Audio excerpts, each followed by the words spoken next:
Hey friends, my name's Georgie. I'm a breathwork and performance coach helping people gain core confidence through the power of the breath. And I am so excited to announce that this week I've been given the privilege to become a master instructor with the Oxygen Advantage. And I am just so stoked to have been given the opportunity to spread the power of the breath to more and more people. It is a pleasure and a joy, as always, to have you listening in to the Just Breathe podcast, where I'll be talking all things breathing to help empower you guys to use the power of your breath to harness your bodies and minds.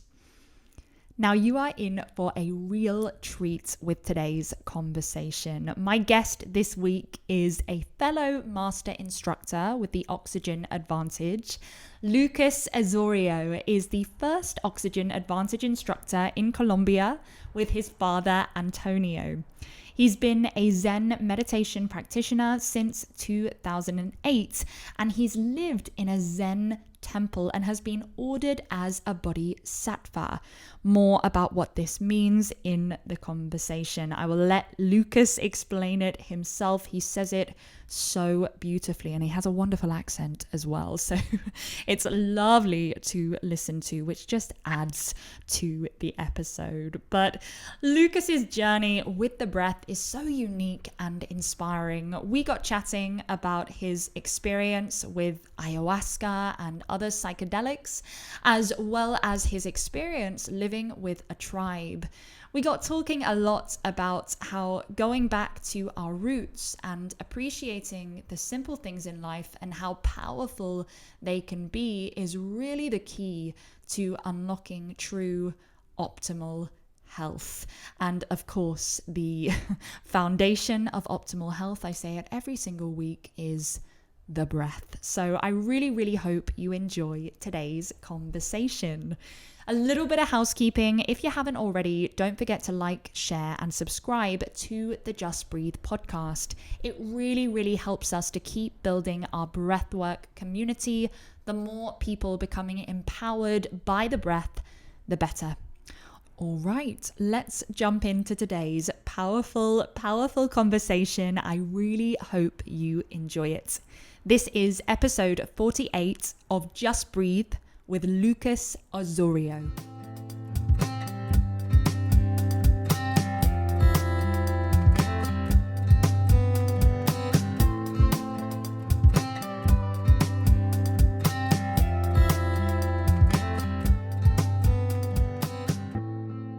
Hey Lucas, how's it going?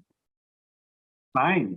Thank you for having me. I'm very excited to be here with you today. I know, last time you were interviewing me, which is quite cool, on the Oxygen Advantage Instagram page.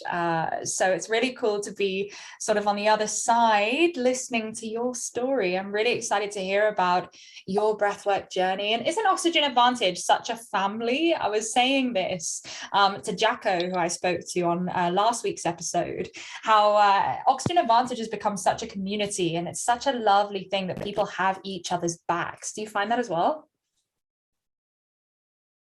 Yeah, I actually, I'm the marketing director, so I'm very focused on that. I really want us to all of us be a family because we need to work together.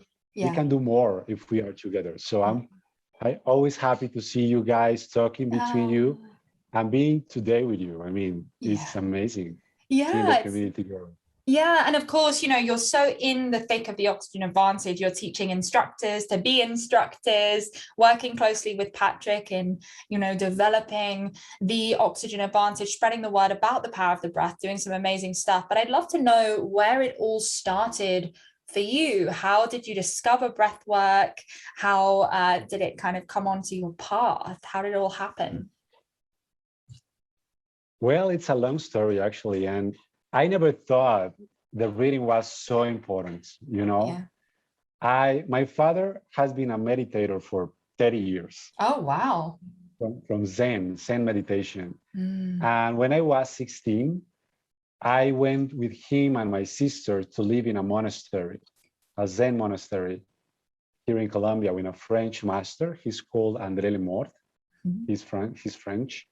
and was an amazing experience.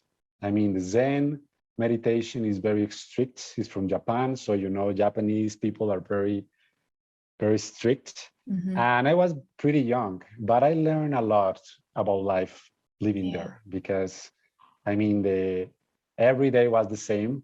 You wake up at 3 a.m., meditate from 3:30 to 5 a.m. Then you take lunch. Then you help with the house. You know, it's called SAMU, like conscious work. You are always aware of what you're doing, cleaning the bathrooms, cleaning the dishes, cooking. And yeah, it was a pretty strange thing to do for a teenager. But I was there and was very intense. But, you know, I learned a lot. I learned a lot about meditation. Actually, Zazen is the practice of Zen. It's not called meditation properly, but we can depend on that in a moment. But, and posture in Zazen is very important. It's called Kekafusa. It's exactly sits in the perfect posture. You know, it's very strict, the posture. You have an amazing posture. Beautiful posture. Thank you. Thank you. Yeah, because not everyone who practice meditation have this beautiful posture. Right, they kind of go Hunchback of Notre Dame kind of vibes. Yeah.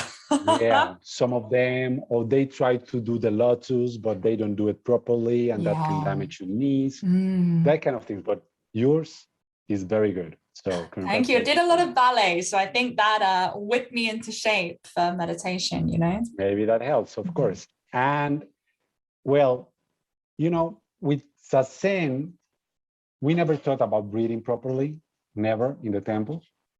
I mean, it's important. They say you have to align your breathing, but nothing else. And I become a Bodhisattva. Bodhisattva like to make some compromise with the practice. You have Bodhisattva, then monks, you know, the Bodhisattva practice, but in the world. The monks just go to the, I don't know, other place.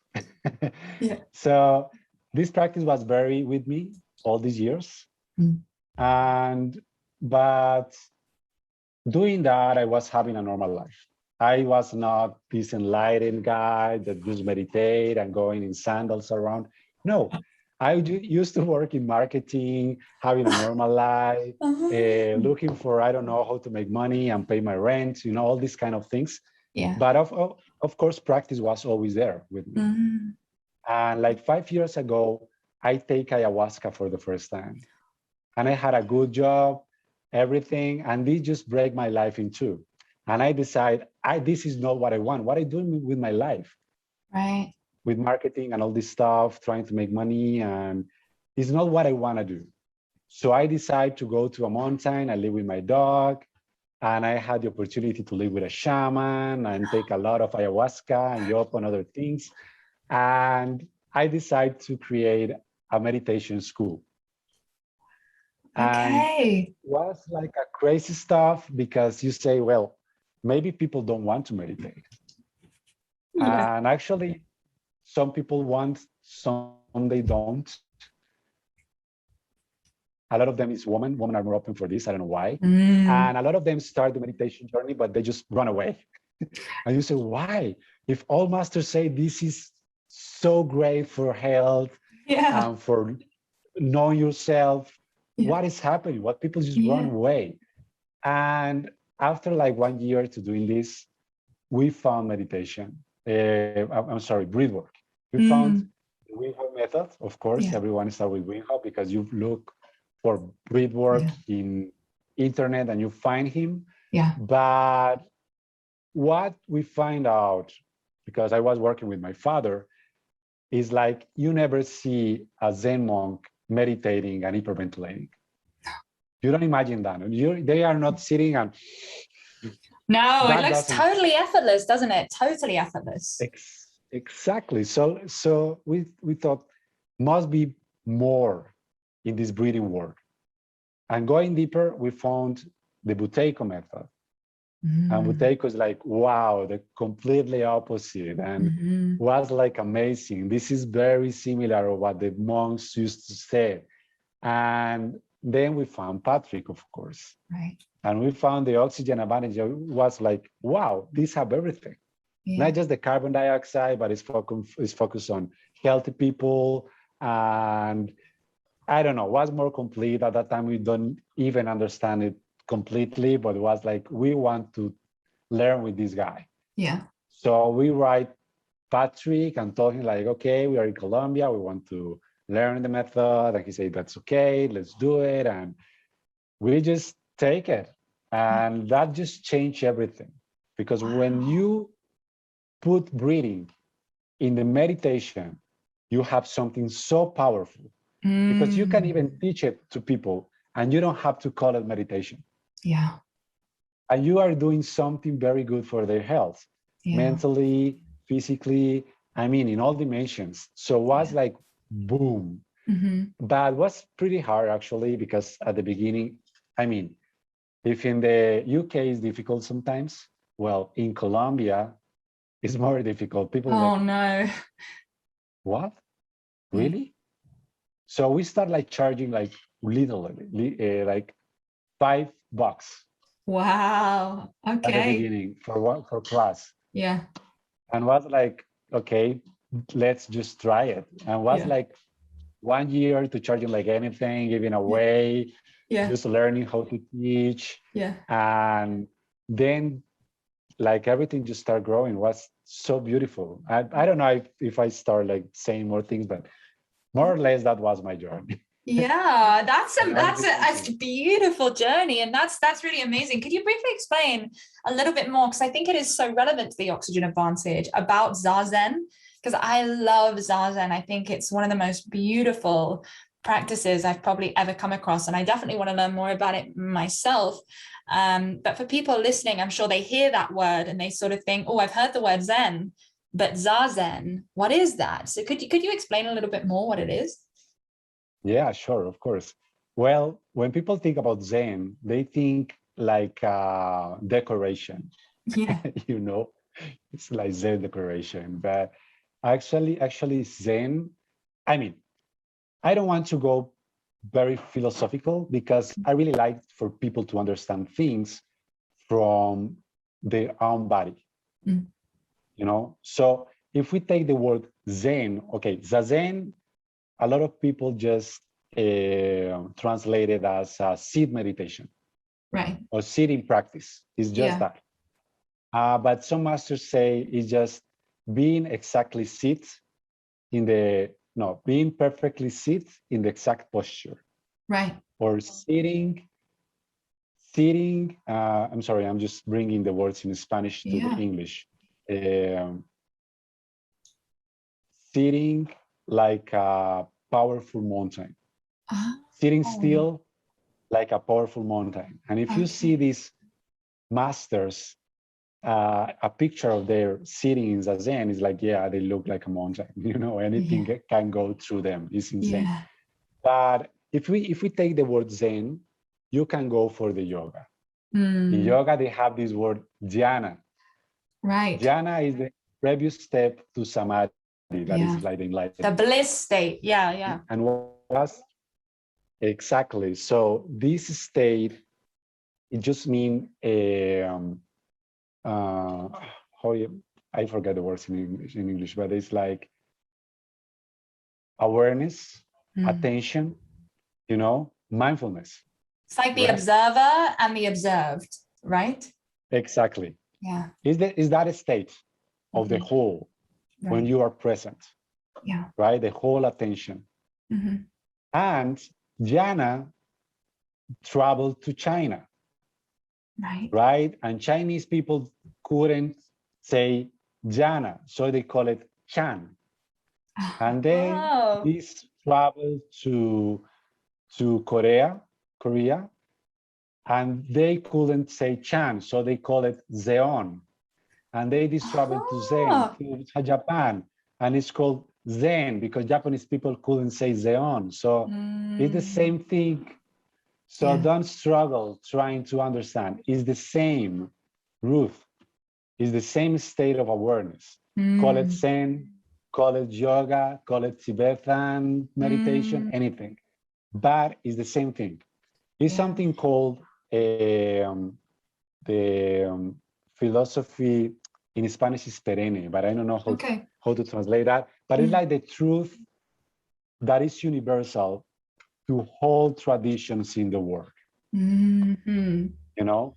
Yeah. So we have Ken Wilber. I don't know if you know Ken Wilber. Heard of, yeah. He's very famous in the well, Ken Wilber. Fine for him. He's got beautiful books. I just sometimes forget my words in English, but no, you are fine. He talked about, we have the mythic religion and the mystic religion. So in the mythic religion, people think that the stories are completely real.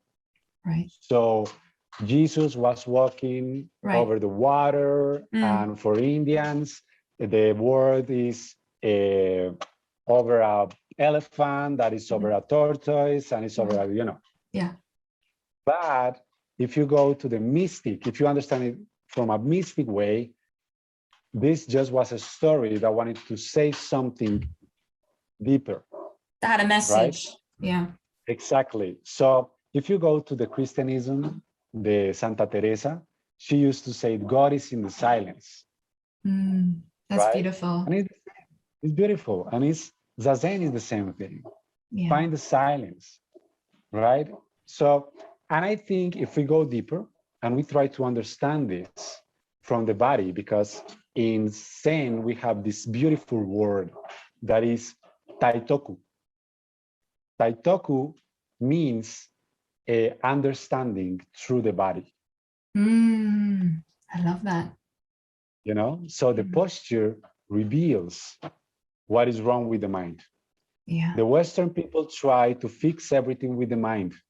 Yeah. And that doesn't work because the mind is crazy.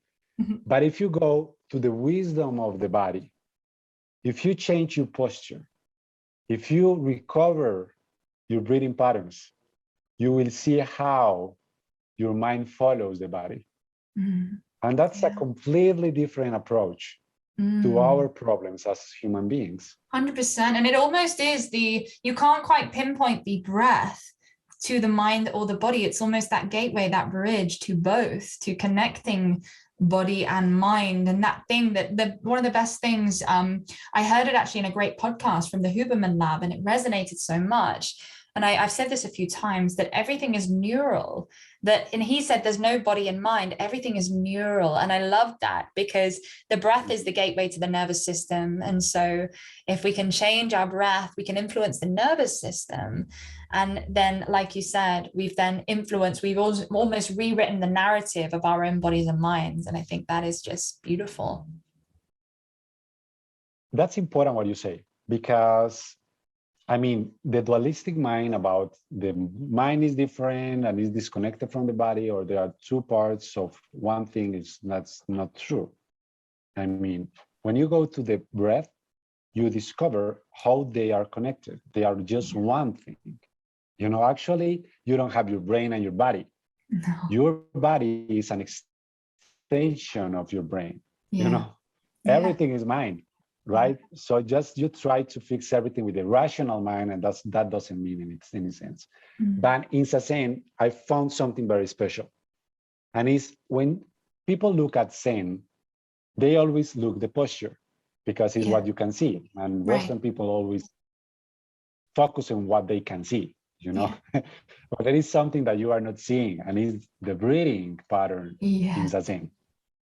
And the breathing pattern in Zazen is very special because it's a complete exhalation, very slow, light, subtle, and after the complete exhalation, you just relax your belly and allow that the air come in naturally, very slowly, very slowly. So this is very similar of what Stuck used to do with his people. I don't know if you read the James Nestor book. Yes, I did. Yeah. Breath, it's great. He focused on he focused on the exhalation, right? Of course, Stuck did it very extreme, but was something similar. And now we have something very similar in the Oxygen Advantage protocol.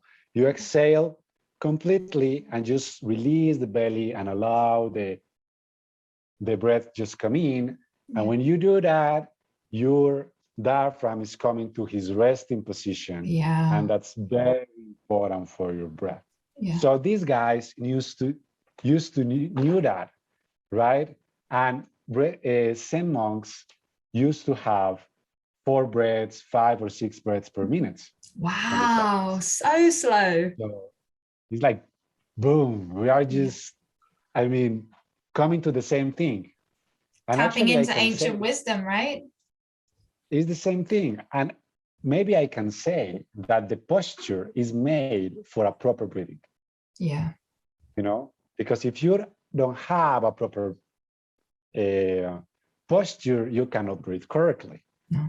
So for me in Zazen, I found out, because I mean, it's in the books. If you go and read the books of Zazen, they talk about breathing, but you don't see it. No. I didn't know that until I found all this. And I wrote about this in the book, but I was focused on the posture, but the breathing was there. What I missed that. And was it? So yeah, I think it's this kind of things that it's like when you don't find something and you live with your mom, and Mom, I don't find my shoes, and they say, I'm seeing them. Yeah, and they're right in front of you. What? My mom just materialized my shoes. Yeah, literally. Something like that. Incredible. I see what you mean, because actually the biggest power is in the breath. There is that the posture is almost just a vehicle for the breath, and actually it's kind of makes it all the more powerful that breath was then invisible. You know, it's like the subtlety of silence and power combined, and always actually you find the most powerful things are those things that you don't notice or you can't see, and then when you do notice them, it actually comes to the surface how incredibly powerful they truly are.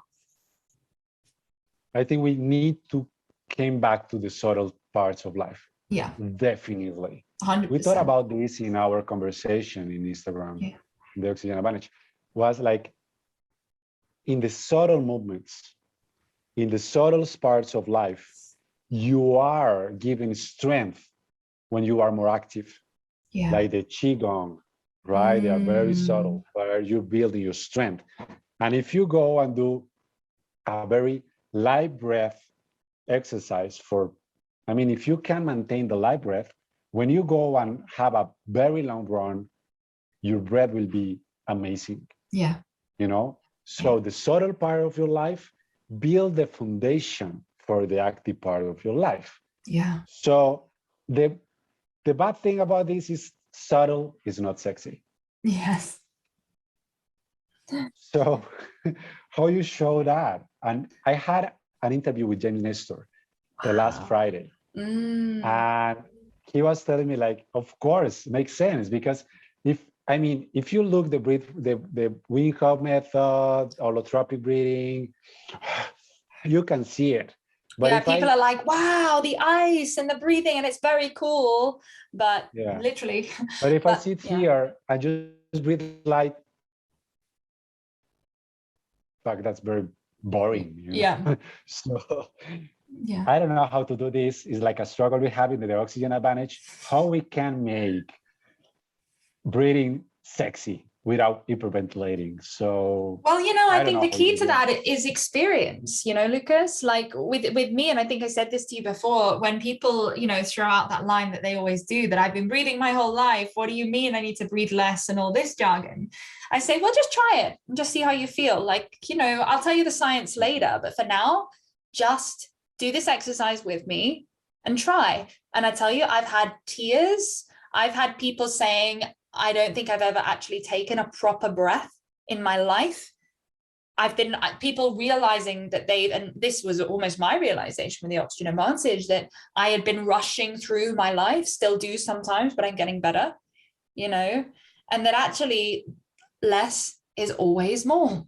Less is more. And to a degree, less is more with the Wim Hof method as well, because it's the dose that you give yourself of Wim Hof. It's ultimately you're doing that hormetic stress exercise so that you can go in the ice and breathe effortlessly and light, and be in that meditation state in the ice, that ultimate calm in maybe the worst situation possible, And actually, people just see Wim Hof when they do the Wing method. But the rest of the time, James told me, he's breathing very subtle. Yeah. So people think he walks around like no, it's like no with an ice cube on his rucksack or something. Exactly. And it's not like that. He just do it for a portion of the time, and the rest of the time he's very chill. I mean, the Wing method is amazing, but we need to make this separation between functional breathing and a specific technique to create adaptations. And what you said, I think we need more people sharing their experiences with functional breathing. Just in the group I had half an hour ago before this conversation with you, I had an amazing group of 3 persons that are training with me. And I had this person from Spain, and she was telling me almost with tears in her eyes, like, I'm so amazed. I feel so like I discovered something that I want to share with everyone. And I never felt my meditation this way. Now I'm with my breathing every day and every moment. I'm feeling more relaxed. I just have my mind more calm. I have this space between thoughts. And she couldn't stop talking about the amazing thing that she just discovered for these exercises. So I think a way to do this more popular is that if people share their experience, because that move others, that inspire others to try it. And it's so simple.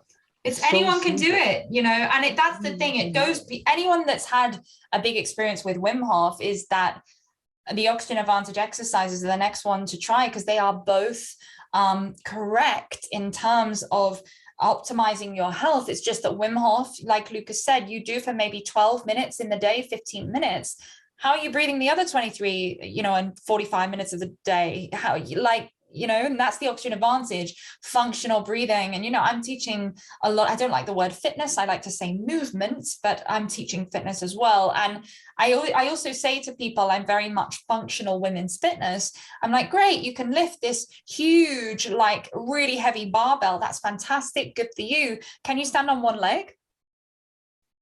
No. Oh, okay. So we have a problem there, because, you know, there are only so many tasks in life that require you to actually lift you know, whatever, put a label on it, however heavy that barbell is. But you need to stand on one leg, even just to walk, to run, to, you know, anything. So, yeah, I think it goes out to a lot of parts of life. And of course, if your breathing is dysfunctional, your movement will be too. So it all interlinks, and it's just, it's so important, you know. There is something I heard from, I don't remember his name, but I don't know if you know the Food Collective. Oh, okay, the Food Collective. The Food Collective, they are amazing. And he said, this is exercise. This is movement. Yeah. Yeah. Legit. You know? Yeah. So how is your movement? As you said, if you cannot stand in one leg, and if you cannot do simple movements, something is not working fine. And you have to work with that. And start with the foundation of, I don't know, balance, breathing, your diaphragm. If it's not if it doesn't work properly, you will have trouble to move. So we need to came back to the foundation, Georgie. I think that it needs to be simple and it needs to be less. And that's the thing, in that it's all just, it's that de-evolution thing, which I know James Nestor talks about a lot, where we, you know, we can't evolve as quickly as the iPhone, but we're all kind of trying to, like, bringing out a new version of ourselves every 5 seconds, where you wake up next week and you're like, okay, now I'm the, whatever we're on now, 11SX version of myself, you know, to match my phone. And it's like, well, no, you're not, because you're going to end up burnt out. You're going to end up sick and, you know, depressed. And it's in this state of kind of, you know, mummified sleepiness. And really, we have so much more potential than that, you know, but it's, the surprising thing is, and the thing I love about the way you teach and what I've seen from how you convey breath work is, and clearly from your Zazen roots, is the simplicity of it and the groundedness of it. And actually that we come back to what you said, all the answers are in the silence. So be quiet and do less. And Patrick is, I mean, I love how Patrick explained this. Yeah. I mean, a healthy mind is not a racing mind. Yeah. A healthy mind, a mind that really works properly, have space between thoughts. Yeah. And that's efficiency. Yeah. And it's the same with the breath. I'm amazed about the correlation between a functional breathing pattern and a functional mind. Yeah. A functional breathing pattern is very slow on the inhale, very slow on the exhale, longer exhalation. Yeah. And a space between each breath, between 2 or 4 seconds before taking the next inhale. Yeah. And if you see what Patrick said, it's the same with the mind. Yeah. You have a thought that is not crazy, but is practical, serve for a purpose, right? And after that thought, you have a space between, and then you have another thought. Is functional breathing is the same as functional mind.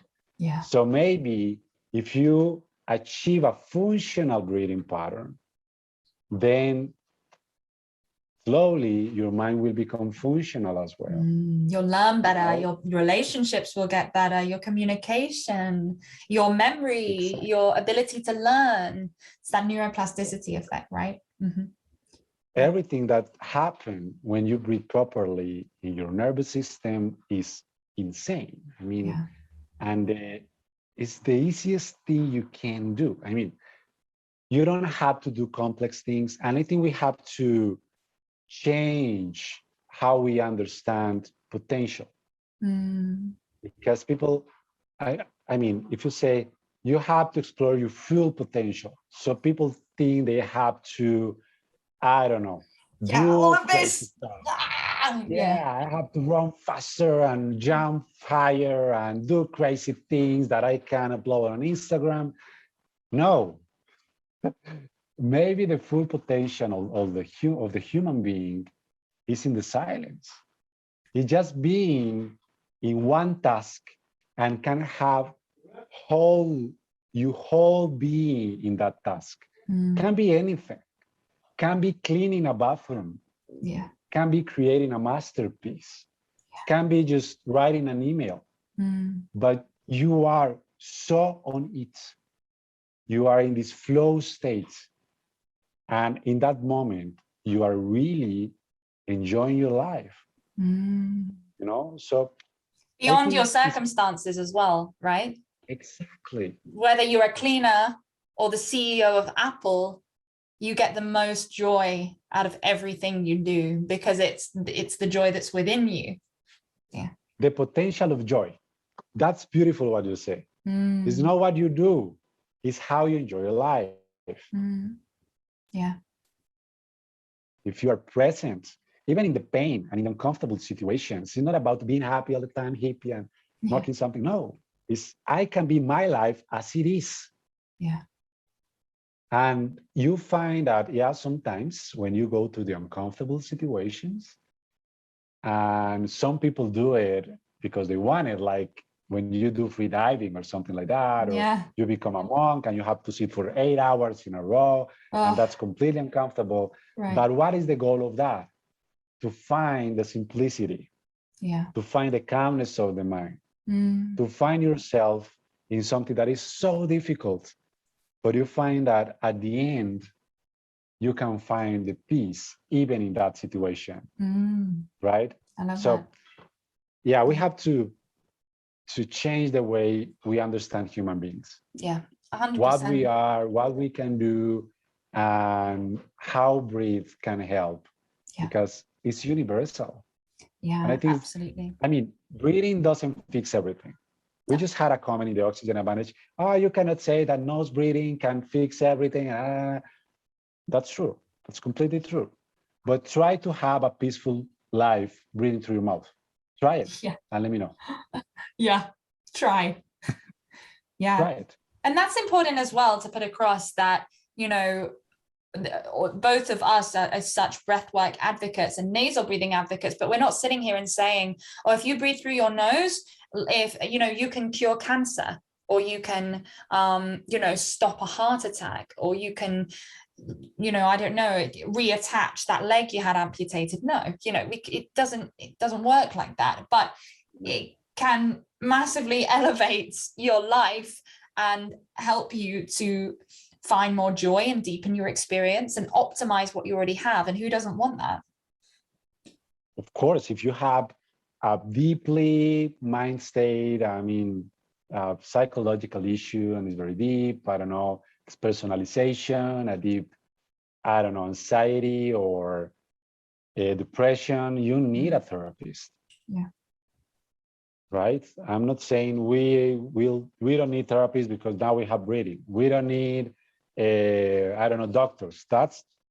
We are not talking about that. Actually, James Nestor said something amazing. He's like, if I break my leg, I need to go to urgency, to a hospital. Yeah. Right? If I have a heart attack or someone stabbed me, I don't know. I need a doctor. Yeah. I don't need a acupuncture or no, pump me full of those meds like I need it. Yeah. Exactly. And Western medicine is very good with that and has saved a lot of lives and is very important. But there is some room and other things that they cannot fix too, you know? So it's like he said, Western medicine, allopathic medicine is very good if you want to live because you're dying. Yeah. Sorry, if you don't want to die. Yeah. If you don't want to die, you need Western medicine. Yeah. But Eastern medicine or breath work or these kind of things is very important if you want to live. Yeah. So we are talking about prevention. We are talking about having a healthy body. That doesn't mean you won't die anyway. You will live for ages. No, you will die, you will get sick, you can break your leg. That can happen. But we are giving you the opportunity to pour yourself or your own health in some dimensions that maybe appeal or normal average Western medicine cannot do for you. So it's a complement, both of 100%. Them. I think we have to stop thinking one of another. It's what do you need? What do you really need to be happier, to be healthier, to enjoy your life? Can be a pill if you need it. Can be a surgery if you need it, but maybe you don't need it. Right? So it's that. It's everything. Absolutely. Is one to go. Yeah. Now, I may be backtracking here back to what we were talking about at the beginning, but I know I really want to hear more about it. So you lived in the monastery when you were a teenager, but I know you mentioned last time we spoke about having an experience or living somewhat with a tribe. And I want to hear about this. How did that happen? When did that happen? And what's their impression of the importance of the breath? Amazing question, because I learned a lot from that experience. And well, everything began with the ayahuasca. I mean, they take ayahuasca and I went to this mountain to live. Well, not the mountain was close to the city, but here in Colombia, we have a lot of mountains. Yes. And I knew this shaman and I started learning from him about how to heal with plants. And I knew this guy was a guy, he looked after a territory that is very natural. Right. And he lived with a mamo. A mamo is like a religious and political authority of La Sierra Nevada. La Sierra Nevada is a place in Colombia that have 4 communities of indigenous people. The Arhuacos, the Kogis, the Wiwa, and I forgot the other name. But they are very famous around the world because they protect their knowledge, their ancient knowledge, even after Spain conquered us. Wow. You know, so they really conserve all this wisdom. So this mamo had a traveling for his land, is in the south of Colombia. And he invited me to go with him. And we did a beautiful meditation with a full moon meditation all night without drinking or eating anything, just meditation for whole night. Beautiful view. It's in La Guajira. It's very famous in Colombia because there's no rain there. So the sky is completely no clouds. So you see the full stars, and the moon was insane. And we did all this meditation. And after that, he wanted to go to his region to visit his people. Yeah. And I don't know why, I just go with him. And I was with him for a month in this community. Wow. They don't have electricity. They don't have beds. You have to literally sleep in the floor with a piece of skin of an animal. They put it in the floor and you just sleep there. Oh my and God. And it's like traveling in the time, because they don't have anything, and the food they eat is what they, and you don't have bathrooms, so you have to go to the nature and do your stuff. It was very wild. Yeah. But I saw something that was very special. I mean, and it's something I saw living in the temple. And it's the power of silence, the power of nature, and the power of awareness. They don't have TV, they don't have cell phones, they don't have Netflix. All of these things we need to do a lot of stuff, not the internet. And what they do is they have something is called poporo. You can find a poporo in internet. It's like a pumpkin. Okay, a pumpkin. Just like a pumpkin. Inside. Okay. It's like a pumpkin. It's dried, and they put caul inside, and they use coke leaves in the mouth.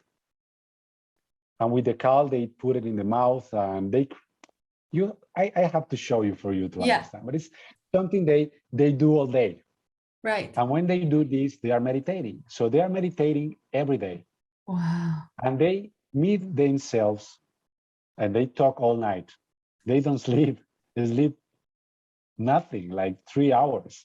Really? And they go in the night and they create the fire inside the house. Yeah. And they just talk around the fire.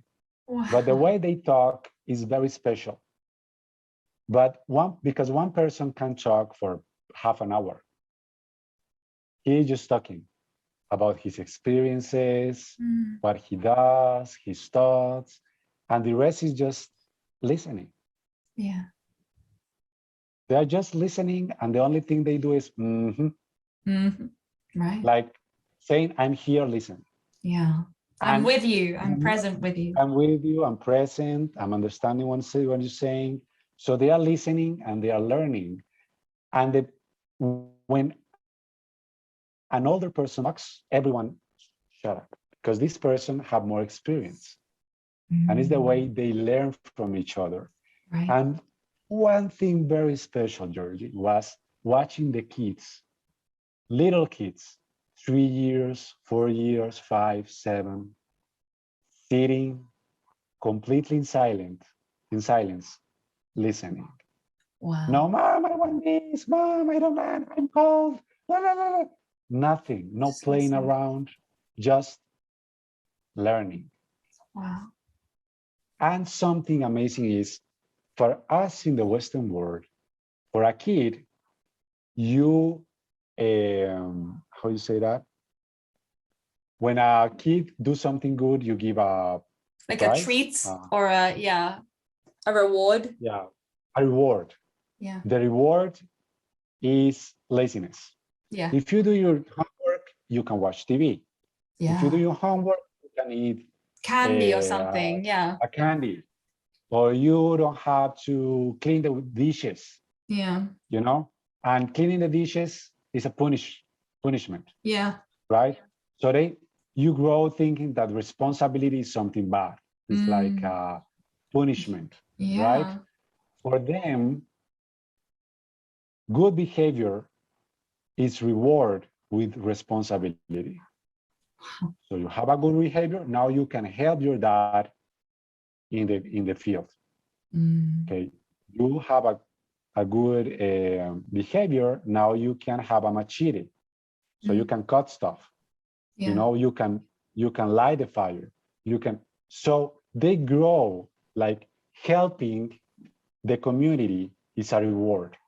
Wow. So they are useful for other persons.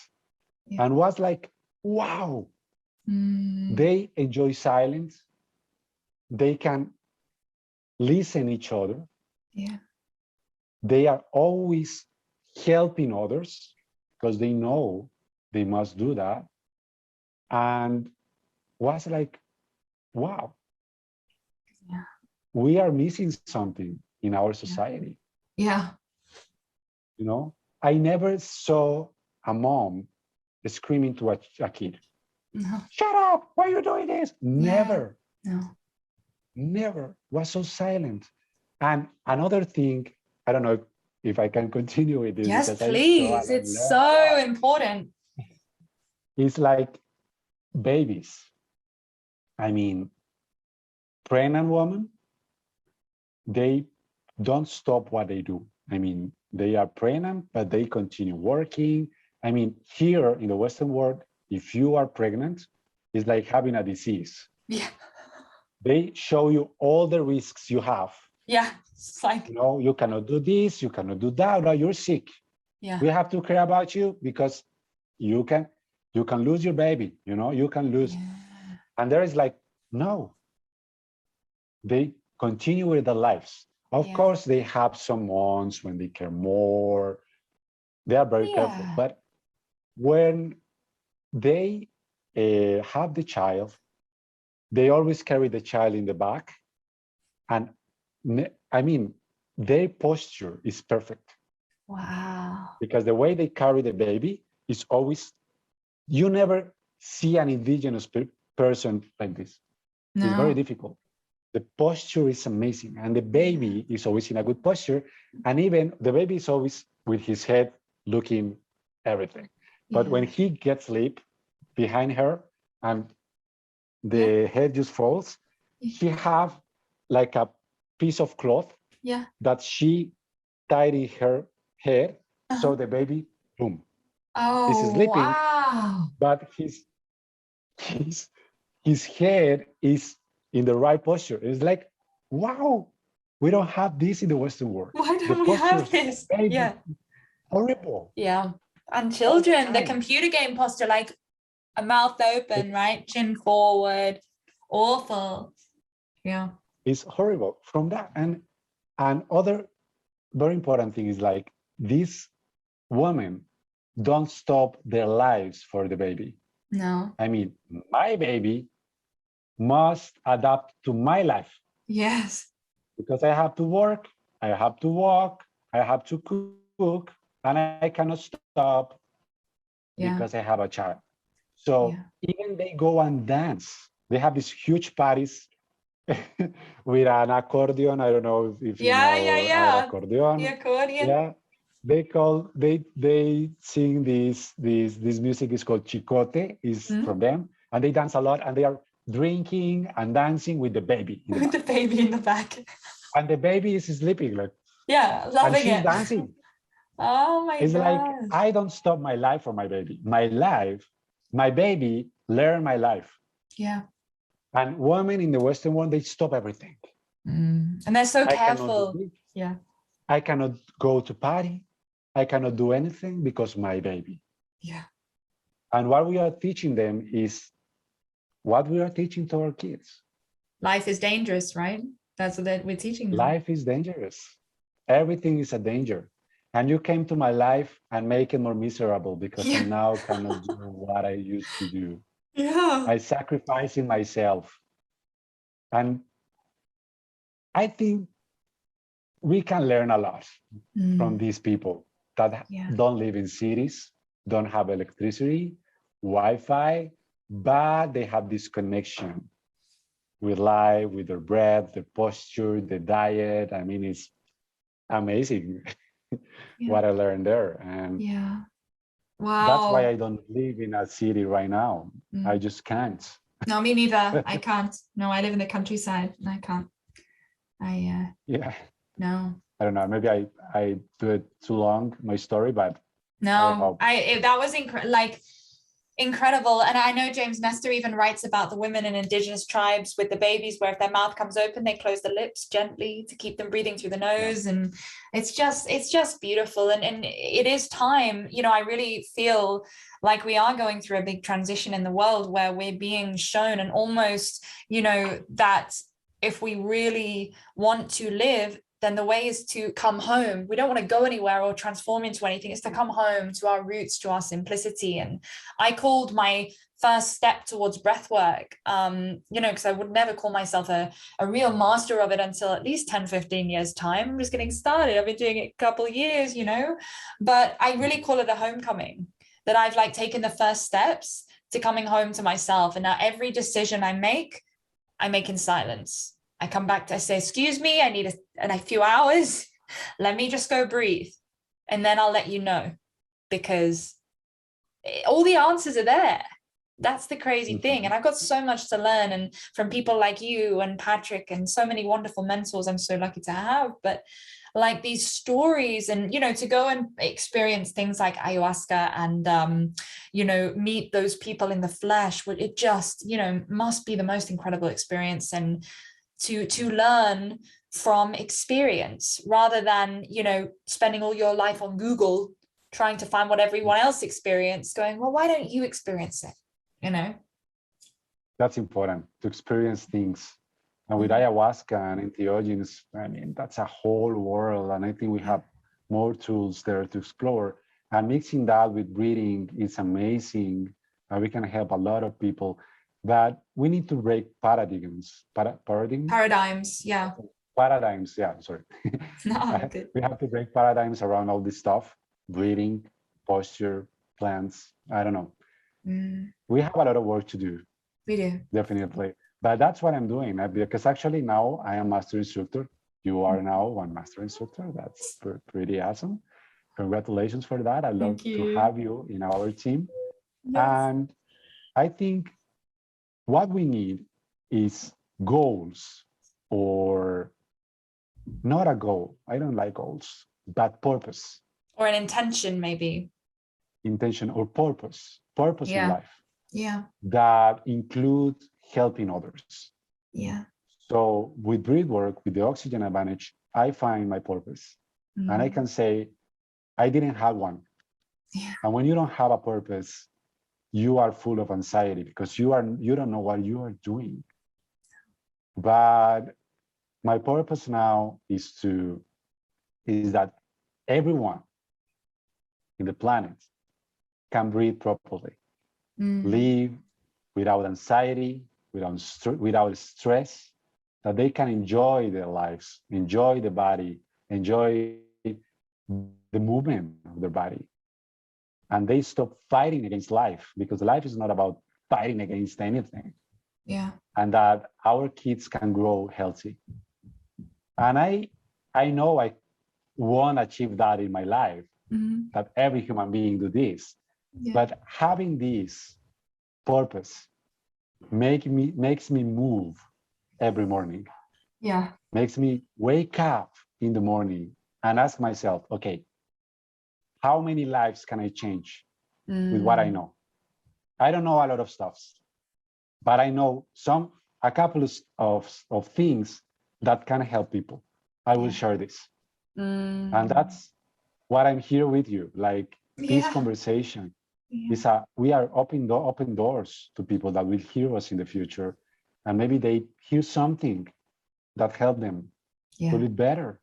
And that's beautiful to say. And now, not just teaching for myself, but now that I have the opportunity to train others to do the same thing, now my purpose is bigger. Yeah. And I want to be present for my instructors. And I have now a family of 25 instructors. Wow. And I'm working hard, not just for teaching them the method, but to teaching them that they must be present to other human beings. that if they don't take action and teach, even if they don't get any payment, they are not doing a difference in the world. Yeah. And when people move from that, you start moving things that you thought that was not possible to do. I mean, I never went to university. No. I'm not a doctor. I'm not a specialist in anything. I just had a look to have a different life. Yeah. And live some experiences.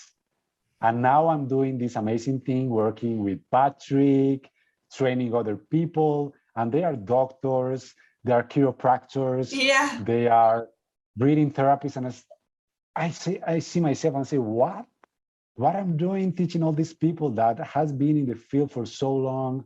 But it's something they don't know, and that's the thing, is that all these are just stories, you know, that of course a doctor is an incredibly knowledgeable being, etc. But at the end of the day, no one can know everything.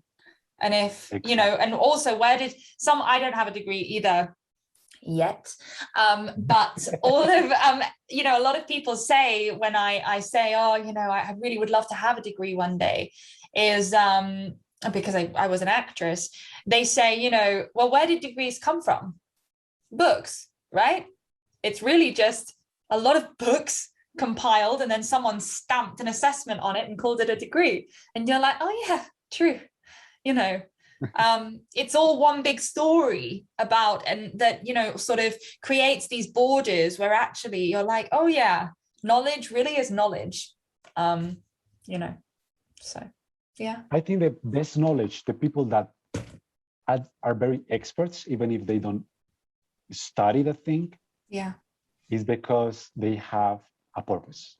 Yeah, you know, I agree. So they have, I don't know, her wife is dying from cancer. Yeah. So they start researching everything around because they have this purpose. I want to save her. Yeah. I don't want chemotherapy with, I don't like it. I want to use other thing. I will find a way to save my wife. Right. And they become amazing. Like experts of the field. Yeah. Experts, because something moved them. Yeah. So the first thing is find something that moves you. Yeah. Really move you from your heart. Then start the journey because you know where you're going. Yeah. And you will find the answers. You don't need the answers before. The answers will find you. Yeah. At least that happened to me. Yeah, me too. I don't know if that's real.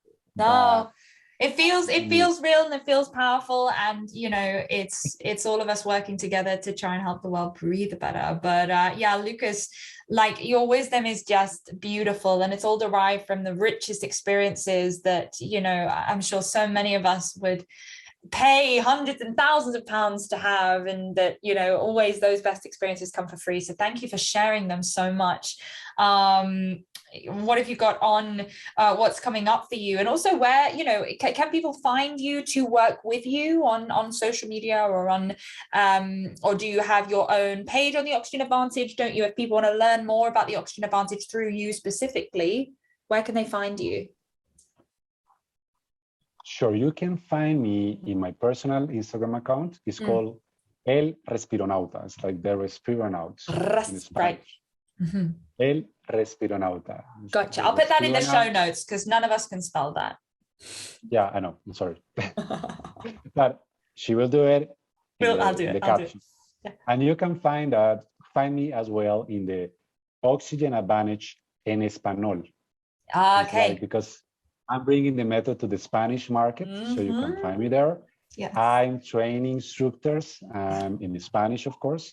I give trainings of the Oxygen Advantage, breathing, meditation in English and Spanish. You can find me in my Instagram account too, or at Lucas at oxygenadvantage.com is another way to reach me.